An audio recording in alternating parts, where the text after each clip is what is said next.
All right, why don't we get started? So it's my pleasure to introduce our distinguished speaker, Professor Julian Rimoli, who is a professor and current department chair in the Mechanical and Aerospace Engineering Department at UC-Irvine. He did his undergrad at Universidad Nacional de La Plata in Argentina, followed by master's and PhD in aeronautics at Caltech, and then a postdoc at MIT, and then a long stint at Georgia Tech as a professor in the aerospace department before moving to his current position as department chair at UC-Irvine. Before seeing the light. Before seeing the light, yeah. Yeah, maybe without listing some prestigious awards, I'll let the research speak for itself. He's made some excellent contributions in the mechanics of solids and structures, which we're all excited to hear about today. Thank you for having me here. It's very nice. I would say it's nice to be at another Guggenheim program. Sometimes, we are in these uncertain times in, academia, in the national stage, and also all things happening at the same time. There's a lot of private investment in aerospace, and I just hope there are more, philanthropic contributions to universities. Because when you look at this Guggenheim School, and I've been to many of them, what Charles was mentioning, I did my PhD at Caltech, that's a Guggenheim building there. My postdoc at MIT, that's a Guggenheim building there. My first half of my career at Georgia Tech, that's a Guggenheim building down there. And Guggenheim gave $300K to each of those programs and to this program back in 1926, I think. Which, if you adjust by inflation, it's like it's 6 million today, so it doesn't look like a lot. But I think that's not the right normalization. The right normalization is 20, because that tells you, that's like we do the normalized GDP purchase power parity, right? That's what you can do with the money. If you look at the Guggenheim donation and that with GDP, it's like 70 million today. So it was a big donation. But when you compare that to any of the new space startups, it actually dwarfs compared to those. So I do think we need more of those 70. Let's call it 50. We have 50. 50 is okay. I think it's like 50. But I think if when you look at that, the impact it has had in the U.S. aerospace industry and the U.S. positioning at the global stage, that's a really good bang for your buck. So I think that's something to bear in mind. So all that to say, I'm very happy to be in another Guggenheim School. So today I'm going to talk, we do research in computational mechanics, lots of similarity to what Charles does. So some of the stuff can get very technical for a very narrow community. And some of the stuff, which is really fun, is like what I'm going to talk about today, I think can relate to people from all walks of life. So hopefully you will enjoy the talk. What I'm going to talk about is a topic that we started working in my lab over 10 years ago and has been evolving in time. So there were a lot of people involved in this project, lots of, undergrads, students, also grads, postdocs. So I'm just listing the key contributors to what you see today. But if I have to go on count, there were probably 30 people that passed through these projects. So the main contributors, Julie Krause, she's already graduated with a PhD. Franco is a current PhD student. Raj was a postdoc in my lab. Now he's a professor at Texas A&M. Agustin, a current student. Kevin is someone that I was in his thesis committee at Georgia Tech, and now he's a research scientist at my lab. And Kevin is a roboticist, so former student of Eric Ferran. So what I'm going to talk about today, what I like about this topic in general, I think it shows a little bit of the uniqueness of when you are a scientist in an engineering department, is that we're exposed to both the fundamentals. We're talking today about 6.1, 6.2, right? We're exposed to applied problems and we're exposed to fundamentals. And I think we're uniquely positioned to make those bridges between them. So what I like about this is I consider myself an engineer that does fundamental science. So I equally like both. I like the applications, and I like the fundamental discoveries. And what I like about this story is that it started as a purely applied problem. And along the way, we discovered some very interesting, more fundamental problems. And actually, which then in turn led to other applied problems. So I'm not showing in that order, but I'm going to tell you what is what. Okay, so let's start with these tensegrity planetary landers. So let's first, before talking about the tensegrity part, let's talk about the planetary landing part. So the story about this, how I got into this project. So I was an assistant professor at Georgia Tech, and there was this big shot professor that was he was a chief technology for NASA. Bobby Brown is his name. And Bobby, one day, very busy guy. I mean, the guy was 45 and he was an NA member, right? And he comes to my office, he opens the door, say, there is a NASA call on tensegrity, you should work on it. And then he closed the door. And I didn't even know what the tensegrity was. And I Googled it and I saw it was something with planetary landers. So I had never done anything with planetary landers. So I started looking at the problem.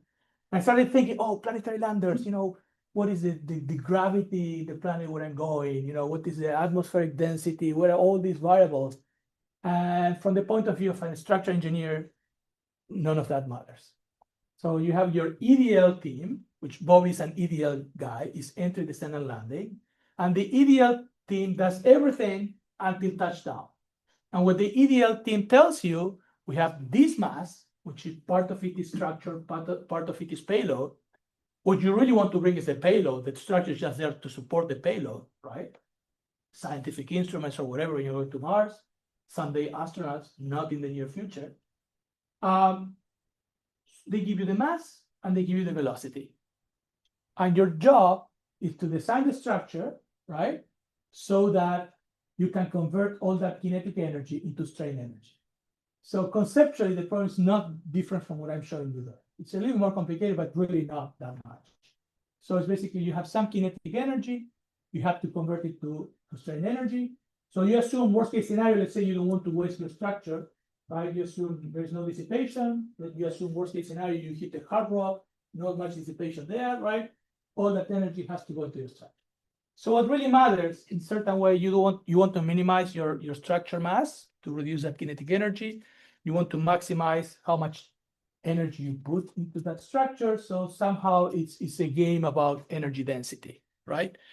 So that's conceptually. Now, tensegrities, the idea of tensegrity, so that guy is the guy that started all in the planetary landing thing. So tensegrity is an older idea, and it came from Fuller and Snelson.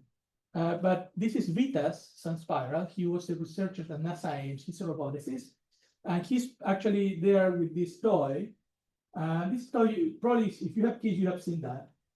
It's a toy made out of like elastic bands and bars. And what he noticed that when his child would drop this toy would always come back to shape, right? To say, oh, that would be a great planetary lander. So he thought of this objective of minimizing the mass, but he was a roboticist, but making a lander that looks like that toy, how does he minimizes the mass? Well, because the lander is the rover. So what he said is, okay, I can actuate some of these cables in a way that I can move the CG of this thing away from the normal. So when you move it enough, this thing will poof, roll. And then he adapts the shape again by now changing the length of other cables. He moves the CG and poof. It's a very slow process where this thing can start rolling. And that's what he does. Now I'm a structural engineer. This is what the first thing I saw when I Googled after Bobby Brown came to my office, right? First thing I noticed, okay, this guy's putting all the energy on these frames. I don't want to offend you there. That's good for a roboticist, but it's not great in general. So what I saw as a waste of opportunities having all these rigid bars, which are basically not storing any energy on the landing process. So I said, okay, is there something we can do about it?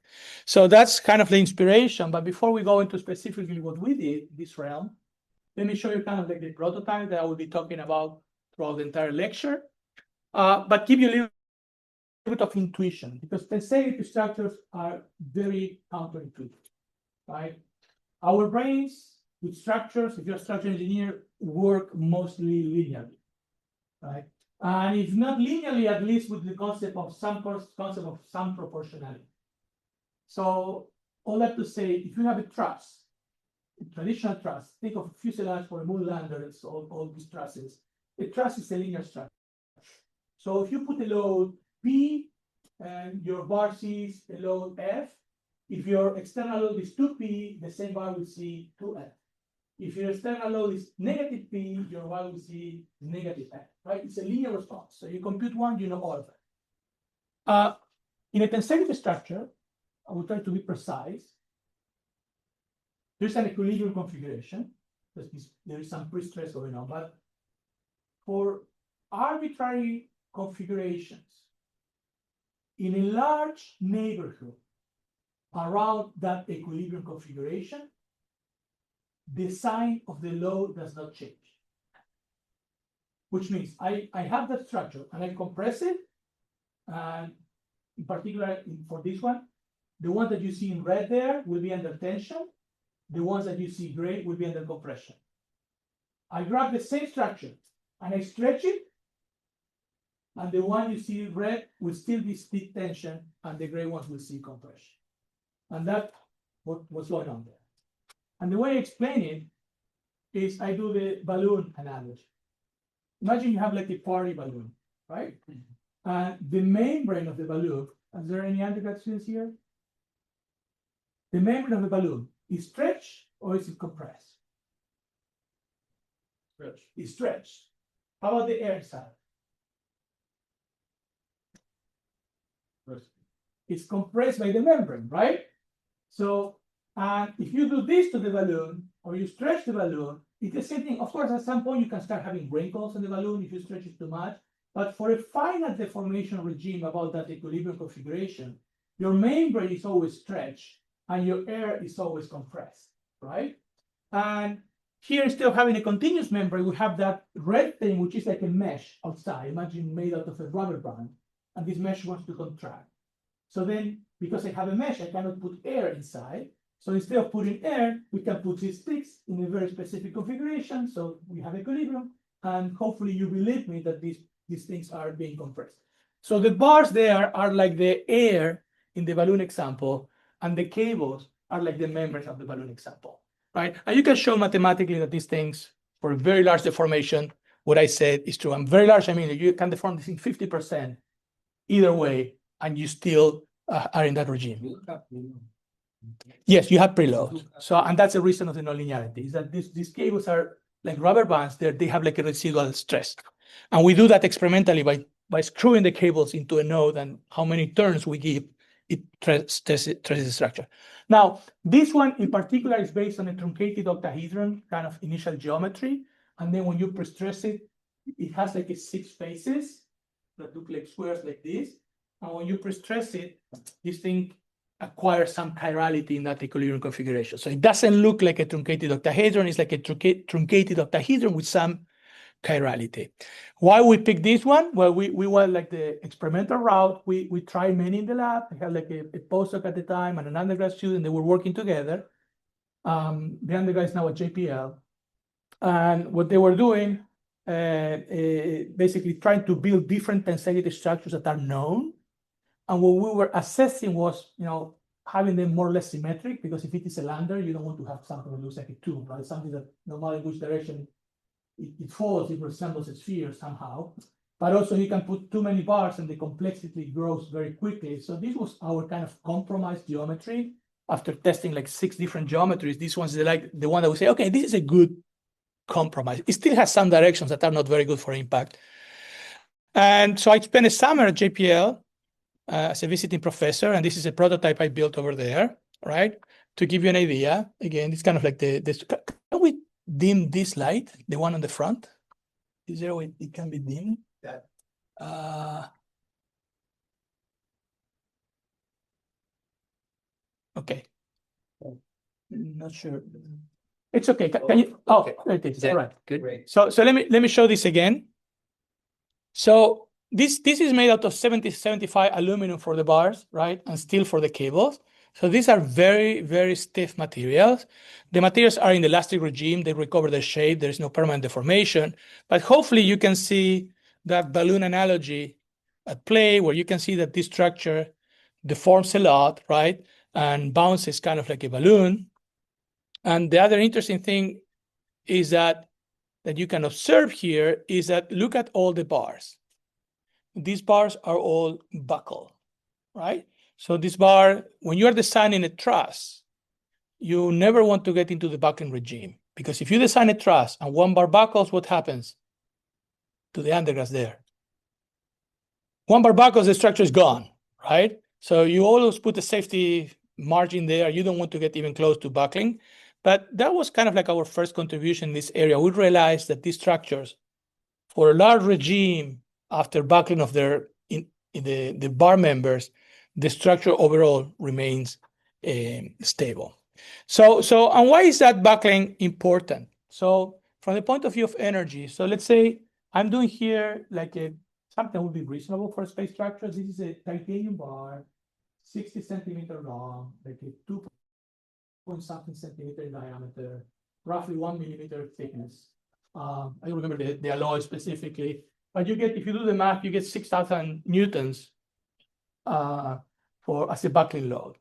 So if you're loading this thing, it will load, and it's a slender bar, so you're in this elastic regime of buckling. If you load this thing, you are in the elastic regime all the way, and at that point, what happens? At that point, the structure buckles. And usually we think that when the structure buckles, the load is gone. When a structure buckles, the load-bearing capability of the structure does not go down. So up to that point, the energy we can put on the structure is the area under the curve, right? That's the energy we can put on the structure. But after that point, what happens is that the solution after that point is the Euler elastica solution. And for engineering purposes, for a slender beam, the Euler elastica is almost like a constant load, right? So after buckling, your load doesn't drop, it's roughly constant, okay? It's described by elliptic integrals, blah, blah, blah, blah. You look at the graph, looks like this, okay? So what happens, you saw in the tensegrity structure, before buckling, how much deformation you can put in the structure is very little, because it has to do with the stiffness. The stiffness is the Young's modulus times the area over the length of the bar. Young's modulus is usually very high. After it buckles, right, the stiffness drops a lot, and you can displace a lot the two ends, and the bar will bend, right? And you get into second order effects, right? What happens, yes, your energy, before the energy is the area under the curve is linear, the energy grows quadratically, right? But you have very little deformation before buckling. After buckling, if your structure was able to take all that deformation, which the tensegrity can, okay, now you can put a lot more energy without even before getting to plasticity on the bar. So, and for this very simple example, a very conservative calculation gives you almost 30 times more energy you can put into the bar, which means either you can bring more mass or you can increase the velocity, the landing velocity. So and that's the reason, one of the reasons why we did it. Now, when talking to my friends at JPL, I say, okay, this is all very nice.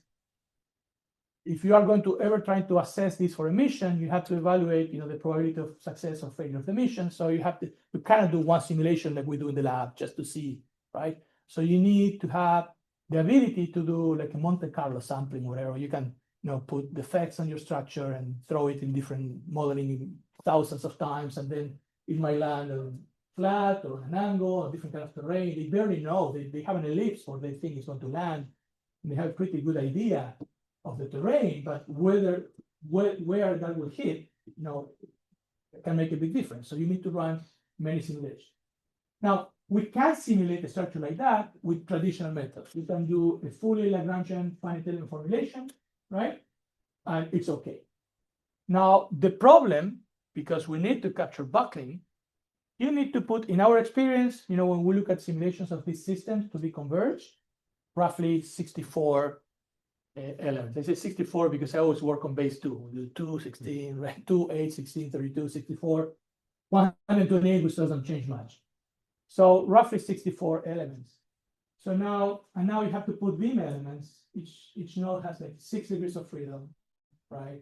And then you have like you have to do the simulation dynamically. So you have to integrate in time. So you have your current condition, which means you have to resolve the time that the axial wave, which are the fastest one, take to transverse one element. So your delta t in your simulation has to be smaller than that, usually a tenth of that, right?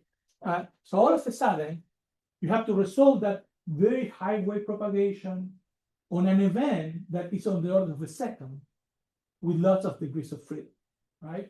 So that makes the problem. Our typical calculation, even running on multiple processors, like if we want to simulate an impact event, takes like 2 hours, 3 hours, right? So we need something significantly faster. So my group is a computational group.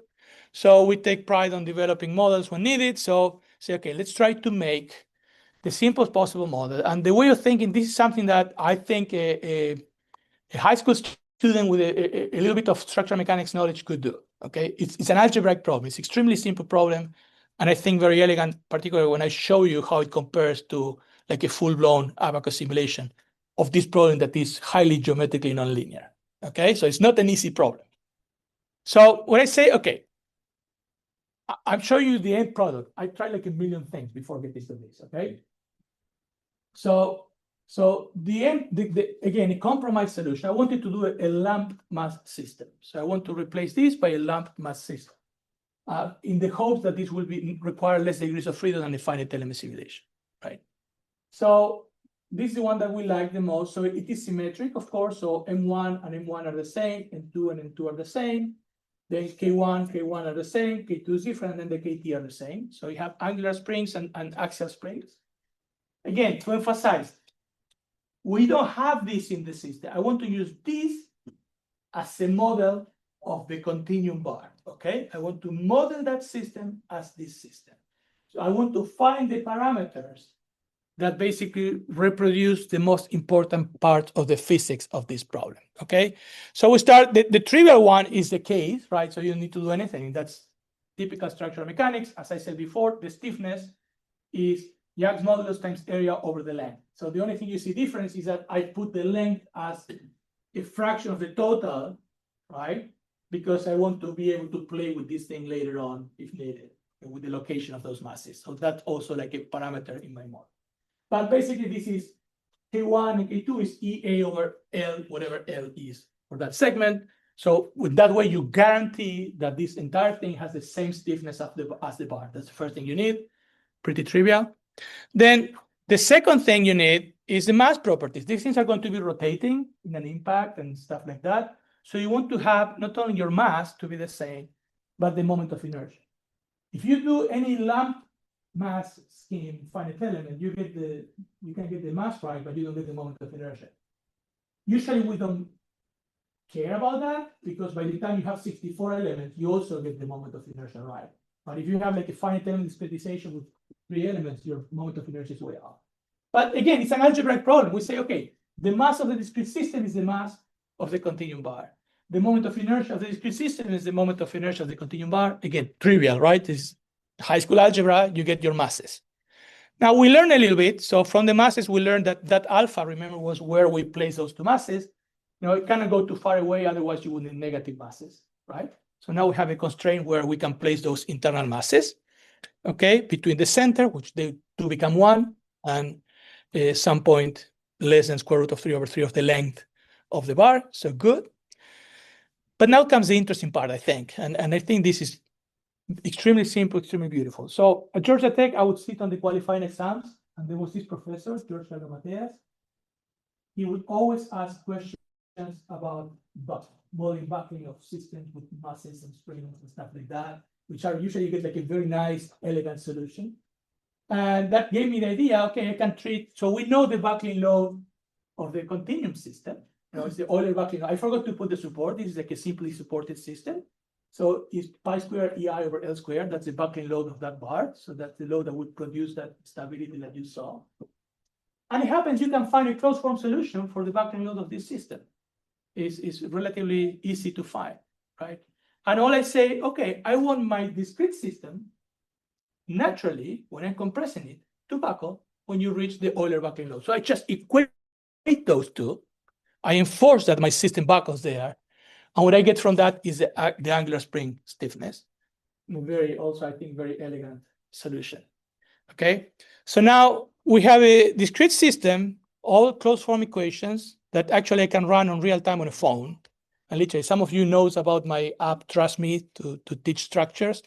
These are the kind of models I run on the background. So, and it has the following properties. It has the same mass as the continuum bar, same moment of inertia, mass moment of inertia as the continuum bar, has the same axial stiffness, has the same buckling load, and then something I didn't tell you, almost the same post-buckling load. I mean, when I say almost the same, when you normalize everything, you plot them, they are one on top of the other. There's some difference. So they're almost on top of the other.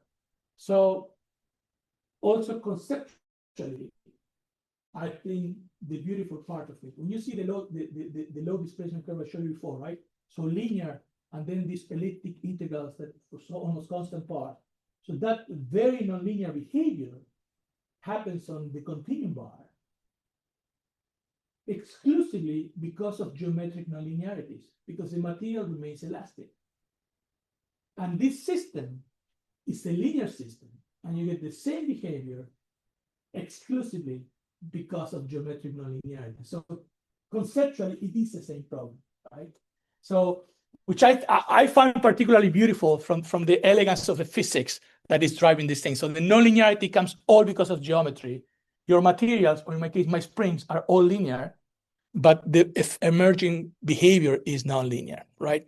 And then the other important thing is that we get the first two natural frequencies with a low, particularly the first frequency with very low error, and two frequencies in phase, okay, which is needed so you don't have weird energy transfer in the system.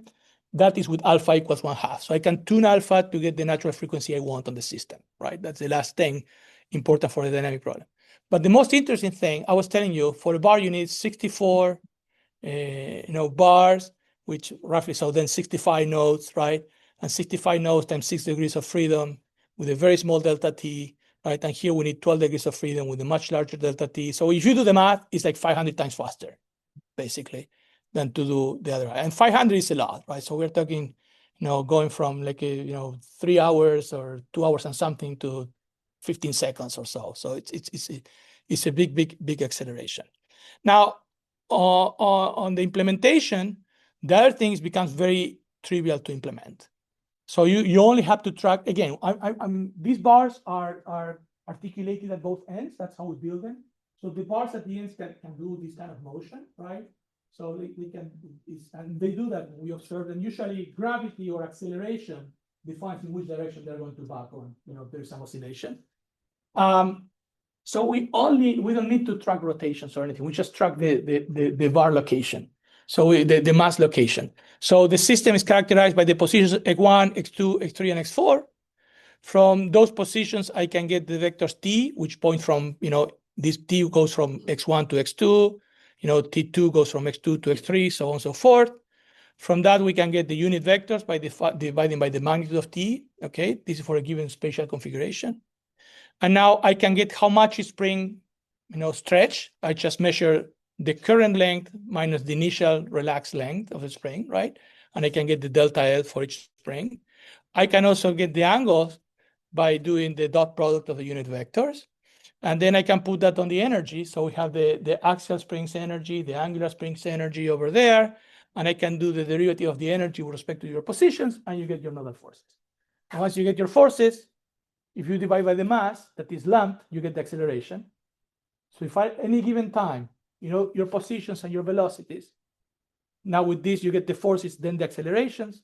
You can integrate in time, go to your next time, you get new position, new velocities, compute the forces again, pick your favorite integrators. It's very simple. I use like a Newmark, explicit Newmark, very simple. And this is, to give you an idea, this is the actual implementation of this thing. So it's a very trivial implementation. If you're trying to do like a fully Lagrangian formulation with beam elements, this can get very messy very quickly. And you can see we are defining what you were saying. I mean, you can see here, I have some models with more segments. So, but basically you can get here the t vectors, the unit vectors. Most of what you see here, in my expression, when I do the derivative with respect to x to get the force, I get the sine of theta over theta, which behaves very poorly when theta goes to 0.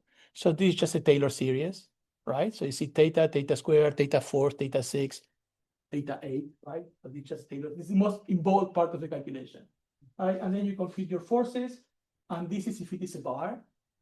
The only way I treat differently a bar from a cable, if it is a cable, I skip this, because this is the force coming from the angular springs. So basically, my cable, I'm saying it has buckling load 0, but it can take a tension load, but without putting that thing implicitly, just have like a 0 buckling load, right? And then I have the axial force, and then I assemble. Done. It's a very simple calculation, right? And then something very quick. So So we know that this works perfectly for one bar, but you say, okay, but how about the entire tensegrity? And this is the part that surprises us. I was willing to compromise a lot on this part, on the behavior of a full model, right? Because it's not the same in bar that all this tensegrity with pre-stress and all these things, right? But the interesting part is that when we have like an abacus, the first converged abacus model, so we did a convergence analysis, we get the first one that is converged with the coarsest possible mesh that give us reasonable results, right? 6,500 degrees of freedom, and we got effectively 400 instead of the 500 because we have some contact things going on. But I'm comparing the results that we get from abacus simulation, and both these are quasi-static simulations, these are dynamic simulations for the full abacus model and the reduced order model, right? To me, it's very remarkable. So these simulations are adding one more constraint. So we are implementing this in Mujoko because we want to do some robotics simulations. In practice, when we build this system, the bar cannot go as far as you want. It has a stop in the system. It touches a node, right? So we say, okay, what if we constrain this to, what if it is free? And what if we constrain it to be 1 degree or 2 or 15 degrees? And we put that on the abacus model and we put that on ours, which is just a tangent, right? And still remarkably well for a very large regime. At this point, there's some deviation for some of the more constrained models that we don't use actually, right? But even the dynamic case, you know, the split of the energy, the kinetic energy versus strain energy, so on and so forth, for a jump of this thing and the large deformation is very, very reasonable. So we have a good confidence, at least from numerics, we cannot do better than the abacus model, right? The abacus is a state-of-the-art kind of finite element model you can have here, fully Lagrangian with a state-of-the-art software with everything in there.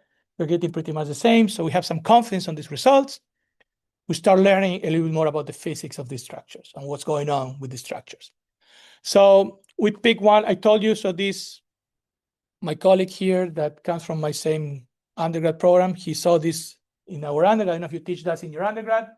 This is your buckling load as a function of your slenderness. This is the Euler equation I was giving you before. What happens is that your structure may fail when it is short, either by plasticity or if it is like an L section on a string or something like that. You may have like a local crippling of the cross section, right? So you have some failure. So you know you cannot keep this go to infinity. This by L squared, right? So this is like an ad hoc formula. This is Johnson parabola. So this is the Euler-Johnson method. So more or less tells you when you are in the elastic regime. So we are well in the elastic regime, and we can do this kind of simulation. Now, this simulation is done with our model, as I show you. You will see the bars as continuum because just for visualization purposes, I just pass a spline through them. Right? So it's a discrete thing. It just looks awful. I'm OCD kind of guy, so I just make a spline that passes through them. But the simulations are of the system that you just saw. And these are the kind of simulations that we can get. And again, these run in real time almost on a computer. So you can get all these rich dynamics, and we go from these simulations and we extract the information that we need. In this case, the axial force of the bars, okay? And we plot that for different landing speeds. And this is 6 meters per second, which is pretty high for landing. So typical landing would be 3 meters per second. I knew we could go faster with this thing. We did put a payload at the center that you don't see on the renderings. And there is a space at the center, you will see later, that where you can put the payloads. First thing we notice, this is the force history for all the bars on an impact event. Of course, this is the point of maximum compression of your structure. And then these are oscillations once the structure is in the air, okay? Third interesting thing is that almost all the bars see the same force, right? So if this, and that is because the structure is very compliant. So even though it's a dynamic event, it's almost like quasi-static because the structure is so compliant, right? So, which is very good. And you saw that in the first video of the actual structure I showed you, which means that all of the bars are compressing simultaneously, which means that the energy is stored very uniformly. Now, if you have like a stiff structure, let's say your traditional truss, fuselage, and legs, those are stiff. When you hit, you have like a bucket of energy traveling back and forth, right? So your strain energy is not distributed on all the structure uniformly. You have to design to these very narrow regions to carry all the energy, which is very inefficient. So this is the first thing that caught my attention, how efficient this is in distributing the energy. Of course, nothing comes for free in life. This structure deform a lot. So now your design criteria has to be that you don't crush whatever you have inside. The structure might not break, but what you have inside might, right? So you have to be, there's no free lunch, right? But that's very interesting. Then the other thing I noticed, when we increase the load, the higher the speed, of course, we start departing more and more from this situation. At some point, there is a characteristic time, you hit a certain velocity, you will see some bars go off before the others, right? That's unavoidable, that's physics. Still, for very high, 18 meters per second is very high, right? 18 meters per second speed, still quite uniform. There is more oscillation on the bars, but what I plot as a reference there is the 6,000 Newton load that we saw before. That's a buckling load. The number one, first thing, okay, the load can go higher than buckling. Don't you tell me that the buckling load is large? Yeah, but there is inertia. It's dynamic event. That curve is quasi-static, so you can go higher, of course, because you have to do the force to move the mass, right? That's okay. But I noticed it was not going high up, like enough. And that was surprising to me. And not after I analyzed, after I thought. So my first thing was surprising.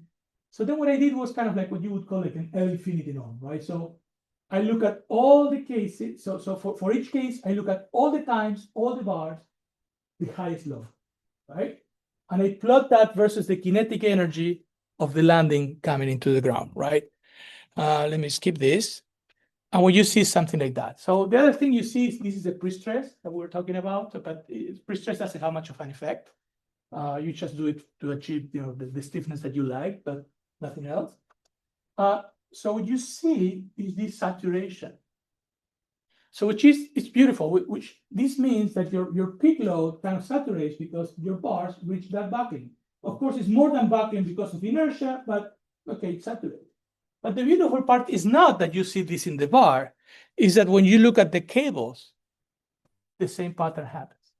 There's something I didn't mention, is that in this tensegrity structure, each bar is connected to the rest of the structure exclusively through cable. So some people call these structures discontinuous compression structures. Why? Because when you look at the graph of the cables, the tension member is continuous. You can go to any node by following cable. But if you start at the bar, you go to the other bar, to the other end of the bar, and you're stuck. So which means that the bar is like a fuse in the system. Because the load on the bar can surpass a certain level, automatically the load on the cable is also bounded. So from the design point of view, this is like an initial sizing. It's a back of the envelope calculation because you design for your backline load. Let's say you have 20%, and then you can size the diameter of your cable under tension for that load. So it's a very, very quick. So you can basically guarantee that this structure is not going to ever break. Now, again, that doesn't mean that what you are carrying will not break because literally you can pack the structure flat, which is also a very nice feature because you can pack the structure flat. So it can occupy less volume, right? If you want to ship it somewhere, right? So that was the first part. So at the time, we started experimenting with different things. So this is a video I did at Georgia Tech. And what you see there are my shoes. So it's not a very scientific, even though these are two different drops and look very, very similar. Let me show you this video first, and then I will explain you what's going on.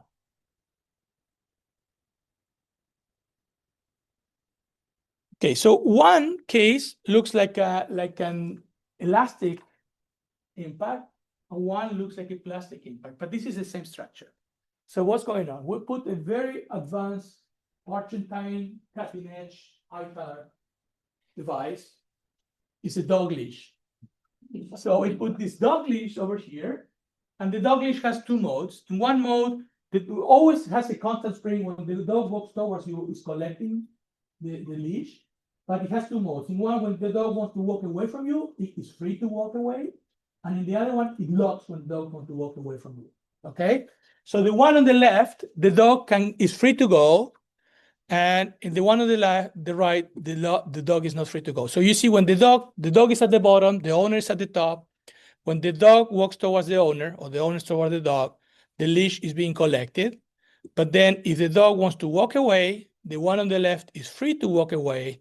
The one on the right is not, okay? So And we were interested in this for thinking, for example, this is a grant we got together with Marco Pavone at Stanford at the time,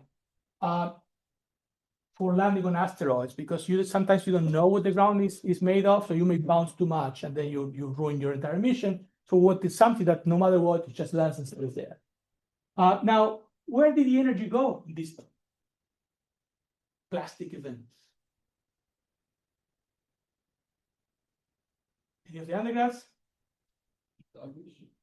So the energy is on the bars. It's stored. The energy is stored in the bar. So you could use that energy later on to jump. So that got us thinking, what if instead of having this, we replace the dogleg with some sort of actuator, okay? And if we can do the same thing as we showed you before. Now the actuator has a constant spring force when you go down, so it can hold it there, right? Neat. This one is made out of carbon fiber, but then you can release it and you can jump, right? So now we have some sort of reusable energy, right? So the energy you're having the impact, we can use it and we can do these sort of things, right? So again, it's like a soft robot, it's very compliant, but it's made out of carbon fiber, steel, and some Dyneema here and there, right? So very interesting concept. So the other thing is, this is a different ensemble, but same idea. This is non-actuated, and this one is made out of carbon fiber and steel, okay? So when we look at this guy, so look at, it almost seems to have a gait, right? It almost seems to be alive. You look at there, boom, it jumps, right? It's almost like alive, right? So this thing has this reusable of the energy that almost like mimic like biological systems, right? All this is possible because this structure is stable post-buckling, right? So that discovery at the beginning really gave us a lot. So we thought, okay, what if we can go from something like this to something like that? So now we can have 4 of those actuators, right? That's our minimal system with 4 of those actuators. Pretty simple for a robot, right? It's just 4 motors that can apply a desired torque. That's it. We are building it, so I don't have something done about this. So this is really ongoing work. So this is a picture from last week. Okay, so we're almost there. We have 3 of the 4 units done. But let me show you what our simulations are showing, that this is what we hope we can achieve.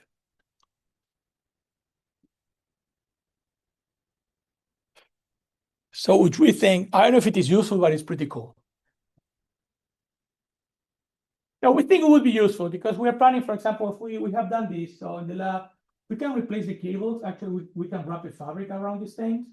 So the terminal velocity of this is very low, right? Because this thing, has a lot of drag, very lightweight. So you can drop this from the air, for relief, disaster relief. This thing can be dropped, it will not break, and then can start exploring. This thing can float, okay? So this could probably achieve locomotion in water. So I think it's really, there are possibilities. And I think it's a novel kind of locomotion mechanism for robotics. It's not your traditional articulated system, very simple, very robust. For planetary landing, something like this, if you reach a cliff, you can just drop it, right? So this thing should be very robust to falls, okay? And stuff like that. So that's the first part of the talk. So we learned, I think the fundamental part of this started as a very applied problem. We came up with these reducible models, but through these models, we discovered that these structures are stable in that post-buckling regime, and that allow us to store more energy on these structures. We also have like a low limiting mechanisms. At the time I was working at Georgia Tech with Professor Massimo Rosene, who is a world expert on metamaterials. He at the time, he used to do more like a linear metamaterials. I was a nonlinear mechanics guy, so we're trying to do some work together on nonlinear metamaterials, where I thought, well, what if we do a nonlinear tensegrity lattice, right? And to see if some of these effects, bring us some good results on the lattice side. And if you're familiar with the field, I don't want to spend too much time, but people have been working on this for many, many years. It has different names over the years. I would say the earliest people working on this from the materials perspective would be Ashby and Norman Fleck and Cambridge. And then lots of people came after these they call them cellular materials. And then Hayden Wadley at the University of Virginia too. I was part of a big mural with him also, and as a postdoc, Raul Radovisky from MIT, John Hutchinson from Harvard. They called them cellular materials at the time. And then it became architecture materials the moment people could make them like smaller with a nanoscribe and stuff like that. And then metamaterials, we started borrowing stuff from the optics community and bring them in mechanics, right? It has had many names. My point is that from the point of view of mechanical metamaterials, up to very recently, not many innovation came from the point of the architecture themselves. Right? As impressive as something like this is, which is truly impressive that we can manufacture this, for you to give you an idea, this is 20 microns, okay? But if you ask about the mechanics of these to Eiffel, when he was designing the Eiffel Tower, the response was clear, right? So it's clear that you are reducing buckling lengths there, you are increasing buckling resistance of the structure. So it's very clear the effective properties that you can get. So hopefully what I'm showing you today is that when you come with truly novel architecture, not something like this, people have been doing spinoidal materials and other novel architectures now. My contribution was the tensegrity one, right? You can see very different results. And before saying that, let me show you what the traditional failure that we were talking before of this metamaterial. Again, this is 10 microns, so very small dimensions. When a bar buckles, the structure is gone. And this is a displacement control experiment, so you can keep going. But if you're applying a load, like most engineering situations are not displacement control, are load control. If you apply a load, the moment that one bar's buckle, you pancake this thing, you're done, okay? So I thought, okay, let's just use all I know from what I learned with Massimo Rusene on metamaterials. Let's just use it on the tensegrity, and I get a couple of easy papers, let's say like that, right? But to our surprise, when we started working on this, the 3D tensegrity metamaterial did not exist. Chiara D'Araio at Caltech, Fernando Saturnali, they had done some work in 1D change, so the structure are 3D, but 1D change, right? Nothing that could tessellate R3. And what's the problem? The problem, as I told you before, the equilibrium configuration of this thing has chirality, right? And because it has chirality, when you put one next to each other, it starts twisting. So you twist in one direction, you twist in the other direction, and then there is no compatible unit that goes in between. So how we solve this, and again, so to hopefully you believe me is the first, because we didn't get just a paper, we got a patent on this. It's very simple. So the way we solve it is by a series of successful mirror operation. So when you mirror this guy about this blue phase, those 4 nodes by design coincide with those 4 nodes. So now you got rid of the chirality. So that 2-unit thing is your 1D unit cell. And then if you mirror that with respect to the top, you get this thing, and that's your 2D unit cell. And you mirror one more time, and this whole thing, the one I was rolling before, that's actually the 3D unit cell, okay? And this has all the nice properties I was telling you before about the tension, compression, discontinuity. Now, instead of bending in one bar and finishing another, the bars are in a closed loop, but still each corner of that closed loop is connected to the rest of the structure exclusively via cables, right? So we can make this thing, and then we start exploring, like I say, continuum graphing tension, discontinuous graphing compression. We start testing it, and the behavior, this is a simulation of a tensegrity material, very different from before. So buckling does not happen on the plane perpendicular to the load. Buckling happens on these vertical paths. And what I'm showing you here is the load. After buckling, the load doesn't drop, it keeps increasing. Each of these moments correspond, this is the percentage of the bars that buckle. So each of these moments correspond to a massive buckling event. So we go from 0 to 25% of the bars buckle to 50 to 100, okay? But after each of those events, for a very large, eventually drops, and you keep going at some point, you keep increasing stiffness. So your structure overall is stable. Try to, being who I am, try to say, okay, let's see how robust this is. So we start perturbing the node positions, perturbing the bar, kind of opposed to what you're working on. What we found is that these things are extremely insensitive to imperfection. When I saw this is extremely insensitive to imperfection, I reached out to my colleague and collaborator, Lorenzo Valdevit, say, Lorenzo, you know, I suck as an experimentalist, and you are the greatest I know. Why don't we do this together? Lorenzo thankfully agreed. He had a very gifted postdoc at the time, James Bauer, who is the one that actually fabricated and tested these things. And I think, long story short, what we observed is that these structures, something that was not observed before on this beam-based structure. This is not tensegrity, by the way. This is a frame now. This is 3D printed. Has a topology of the tensegrity, but it doesn't have hinges, but it does not localize the formation. So I would say up to this point, we know all materials localize in one way or another. You have a ductile material, you have a shear bond. You have a brittle material, you have a fractured surface, right? You have a metamaterial, you have a plane that fractured, perpendicular to the load like we saw before. If it is bending dominated like a Kelvin foam, it might be like 45 degrees, but always failure localizes in a region. If you look at your shoes, you will see wrinkles in your foam, and those wrinkles are the localization area. And that is very inefficient because you're putting all your deformation energy on a very narrow band of your material. So what we saw on these experiments is that these structures basically delocalize the formation. Now, we didn't have an explanation for what. We just observed that's a paper. It made it to the cover of Advanced Materials. So it was a nice paper, but we don't know what happened. So we started thinking, we tested that with a lot of 3D printed different densities, right? The method per se has a lot of defects beyond what I did in my simulation. So, and the behavior is one on top of the other. It's extremely consistent. And when I see consistent behavior, I suspect topology, right? Because topology is always the robustness factor in things. And by topology, I mean how things are connected. So from an engineering perspective, connectivity table. So I suspected the connectivity table of this material has something special, right? And I say, okay, we can test this hypothesis. And this was an idea of one of my students that he pushed, even though I didn't like the idea. So I have to be credit to Franco Ruffini because he's saying, why don't we just, we were printing this thing with this chirality, right? And he said, well, the chirality is a product of equilibrium on a tensegrity system. This is not tensegrity, so I can print it with whatever chirality I want, right? And I say, oh, Franco, why? But we know that tensegrity is this. He said, no, let's do it. We might find something interesting. I told him, okay, yes, kind of like, okay, just try it. It's not going to hurt. We've been working on this for so long, a couple more weeks, it's not going to affect. And Franco got these results a very hard moment of his life. So I give this guy so much credit. He was going through a lot on his personal life. He was pushing these things in parallel, sometimes you get these grad students that are phenomenal. Franco is one of those. And these are his results. And these results kind of like broke my hypothesis.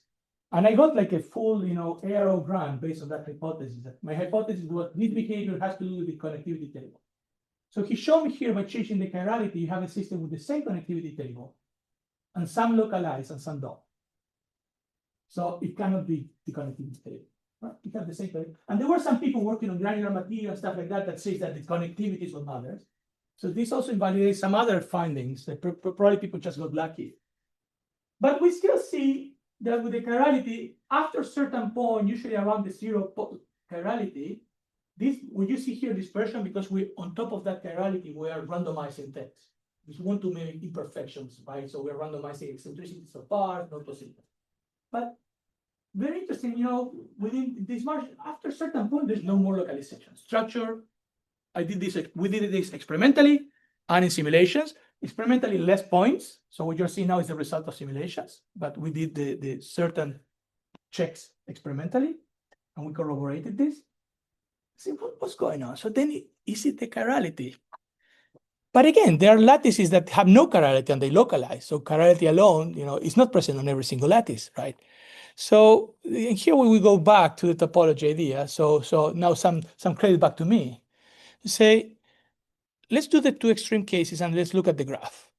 But instead of looking at the connectivity table of everything, we can get from the simulations the bars under tension and the ones under compression. They're no longer bars and cables. These are all beams, right? But some are going to be under tension and some under compression. And let's do a negative chirality case and a positive chirality case. And we plot the graphs. So you see the tension graph and the compression graph for those cases. And you see something right away here. So the case that does not localize, the tension graph, the compression graph is very isolated, kind of like in the tensegrity. Right? Remember, this is not technically tensegrity because this thing doesn't have like the hinges and the cables and the stuff. But clearly, the members under compression are isolated from each other. So we get us back to this fuse kind of mechanism, right?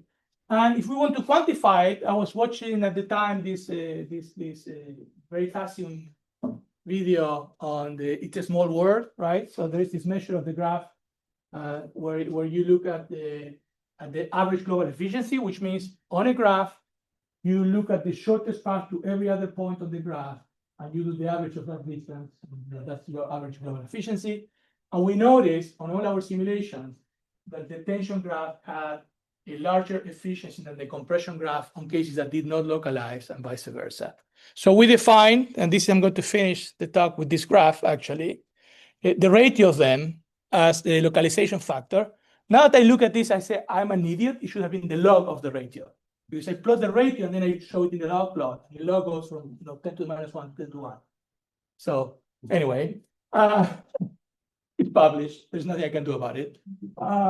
Was late at night when we were finishing this. But it's very interesting. It shows you, for the cases in which you have this localization factor greater than 1, there is a gray zone in the middle. And remember, we're putting defects and stuff like that, right?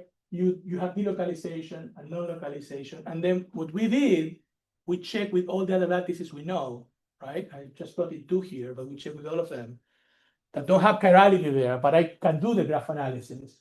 And all the lattices, they have like a negative, basically.